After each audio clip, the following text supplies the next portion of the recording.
We are the Fact Check Documentaries. And this is Apo Mamakalulu Shrine Stories.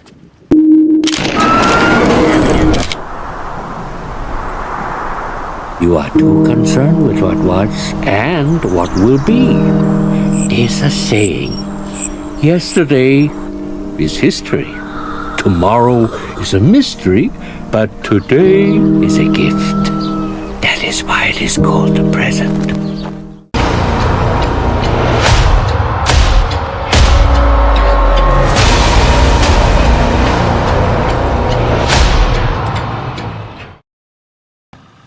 Alam niyo ba ang nasa likod kong simbahan ay tinatawag na Apong Mamakalulu Shrine Church. Ito ay matatagpuan sa Dairit, Lourdes Sur, Angeles City, Pampanga. Ang Apong Mamakalulu Shrine sa Angeles City ay itinuturing na isa sa makasaysayang pook o landmark dahil sa mayamang kasaysayan at kahalagahan nito sa kultura at pananampalataya ng komunidad. Itinatag ang dambana noong 1980 bilang pagpapahalaga sa sagrado at debotong imahe ni Apong Mamakalulu, isang larawan ng Nazareno. Ang pagtatag na ito ay nangangahulugang matagal nang nagpapatuloy ang debosyon at pananampalataya ng mga lokal na deboto sa nasabing imahe. Mahalaga ang Apong Mamakalulu Shrine sa mga susunod na henerasyon dahil naglalarawan ito ng matibay na ugnayan sa relihiyon at kultura ng Angeles City.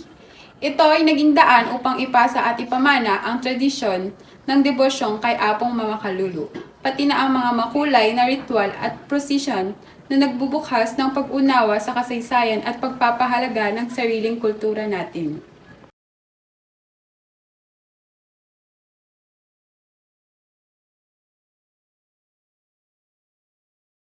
So, kamusta po muna kayo? May question po kami kung ano po ba talaga yung ibig sabihin ng Apong Mamakalulu ng simbahan po? Yung Apong Mamakalulu, ano ito, binuksan to, tawag ito Apong Mamakalulu. Pero si Lord yan.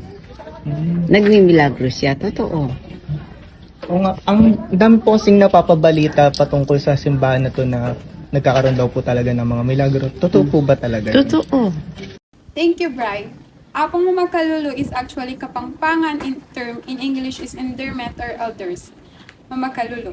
Mamakalulu is Lord of Mercy na ang ibig sabihin sa Tagalog ay maawain. Bakit tinawag na amang maawain? Ito ang aking report. Taong 1897, isang taga-Barok Kapaya, Angeles, Pampanga ang inaresto bilang katipunang insurekto. Matapos tinorture siya ay hinatulang mamatay mula sa presidensya.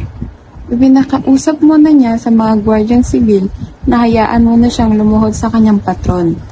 Siya ang kargadurang imahe ng Kristong patay na tinatawag na Santo Entierro o Santo Sepulcro. Sarado pa ang simbahan ng Santo Rosario kaya nagpunta na lamang siya sa Apo. Sa harapan ng pintuan nito nang siya ay babarilin. Bigla niya na lamang nararamdaman na lumuluwag ang mga tali at siya ay nakatakbo at nakaligtas mula sa tiyak ng kamatayan. Mula noon ang kwento ni Roman Payumo, naging isa sa mga batayang kwento ng popularidad ng devotion ng mga Kapampangan. Sa imahe ng patay na Kristo na tinatawag na Apong Mamakalulu, ang Panginoong nagbigay ng awa. Nasaan na ba ang imahe ni Apo? Back to you, Miss Dayan. Thank you, Ayla. Ngunit nasaan na nga ba ang orihinal na imahe ni Apong Mamakalulu? Ito ang aking report. Noong 1928, nawala ang imahe ni Apong Mamakalulu, ngunit nabalik naman noong 1929. Ilang taon nang nakalipas, Oktubre 1930, nagkaroon ng kopya ng Apong Mamakalulu sa kapilya ng bahay ni Clemento Dairit sa Lourdes Sur. One devotion, two images, ang orihinal ay nanatili sa simbahang Maragul o malaking parokya ng Santo Rosario, habang ang replika ay nasa Lourdes Sur. Pagdating ng panahon ay dinarayo ng mga tao ang simbahan ng Apo na parang naging Quiapo ito.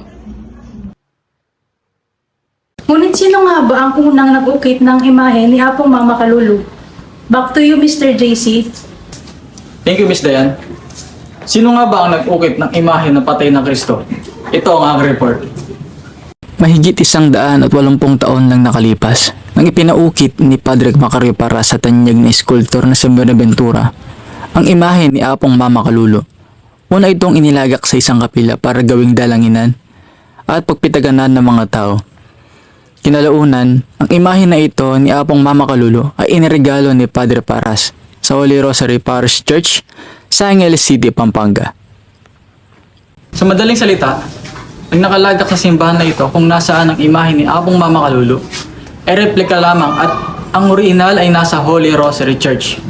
Ano nga ba ang importansya ng patay na Kristo sa mga taga-Angelenyo? Back to you, Miss Sharon. Thank you, JC. Bakit ito importante? Bakit ito pinapahalagahan? Ito ang aking report. Yun ay sapagkat ang Apong Mama Kalulu ay sumisimbolo ng pag-asa. Nakaugat ang malalim na devosyon kay Apo sa mga pinagdadaan ng pagsubok ng mga Pilipino, lalong-lalo na ang mga Angelenyo at Kapampangan. Mula sa panahon ng pananakop ng mga Kastila, Amerikano at Hapon sa panahon ng hukbalahak sa Central Luzon sa batas militar. Sa pagsabog ng Mount Pinatubo at sa matagal na pananalasa ng lahar, ang lahat ng mga ito ay nagdulot ng matinding paghihirap at hindi matatawarang kalungkutan sa bawat Kapampangan. Ang simbahang Apong Mama Kalulu ay nagbibigay ng pag-asa sa buhay na laging bukas para sa mga Pilipino na manalangin at maniwala sa himala sa patay na katawan ni Kristo. Ano kaya ang itsura ng Apo Shrine ngayon? Back to you, Mr. Warren. Thank you, Sharon. Ano nga ba talaga ang itsura ng Apo Church? Maliit na kapilya lamang ito noon sa bakuran ni Binibining Clemente na ngayon ay sobrang laki na. Kung noon, mga pamilya lang ni Clemente at iilang deboto lamang ang kasya sa simbahang Mama Kalulu Shrine, ngayon ay kasya na rito ang 400 plus na katao. Nakamanghang mga Katoliko sa labis na kanilang pagmamahal sa Apong Mama Kalulu ay tuluyan na itong lumaki at handang magbigay ng pag-asa sa bawat Pilipino. Maniwala man kayo o hindi, nang matapos ang interview namin sa matanda, sinabihan kami neto na pwede nyo idasal ang mga ginagawa nyo dito sa school. Maniwala kayo at tutulungan kayo ni Apo. Isa rin ako sa mga naniniwala sa himala, kaya nanalangin ako dito para sa aking impromptu speech na naging resulta ng pagkapanalo ko. Kung kaya naman iniimbitahan namin kayo na subukan yung manalangin sa simbahang Apong Mama Kalulu Shrine at huwag mawalan ng pag-asa dahil kay Apo walang imposible. Narito ang ilan sa 3 copy ng kasulatan na binabasa ng mga iilang deboto dahil naniniwala sila na kapag binasa nila ito ay sasagutin ng patay na Kristo ang kanilang dalangin. Meron ditong Ingles, Tagalog at Kapampangan na lengguwahe. Nakapaloob dito na kahit anumang pagsubok sa buhay ay idalangin lamang sa patay na Kristo dahil walang himalang hindi kayang gamutin o sagutin ng Santo Entero o Santo Sepulcro. At alam nyo bang hindi lang ito basta-basta historical site o landmark dahil sa kasaysayan nito? Dahil sa simbahang ito, marami rin itong natutulungan. Tumutulong ito para sa edukasyon para sa mahihirap, tulong para sa mga nasalanta ng kalamidad at pagkalinga sa kalikasan at marami pang iba. Kaya naman kung isa ka sa mga gustong makatulong din gaya ng simbahang ito, bisitahin lamang ang Apo at maghulog ng sobrang pera because one good action can make a big impact on the society that we live in. Ano naman yung natutunan nyo ngayon? For me, actually, masaya. Kasi may nalaman ako about sa history ng simbahan ito. Agree. Saka di naman katakataka na naging historical site siya sa mga naging history dito sa Apong Mama Kalulu. Tsaka sobrang laki niya at binabalik-balikan talaga siya ng mga Pilipino. Agree ako dyan. Dapat yung ibang mga YouTuber, ganito din yung mga ginagawa nilang content. Balik na lang tayo ulit dito. Oo naman, siyempre. Absolutely, kaya naman don't forget to give us feedback. This is Apong Mama Kalulu Shrine Stories.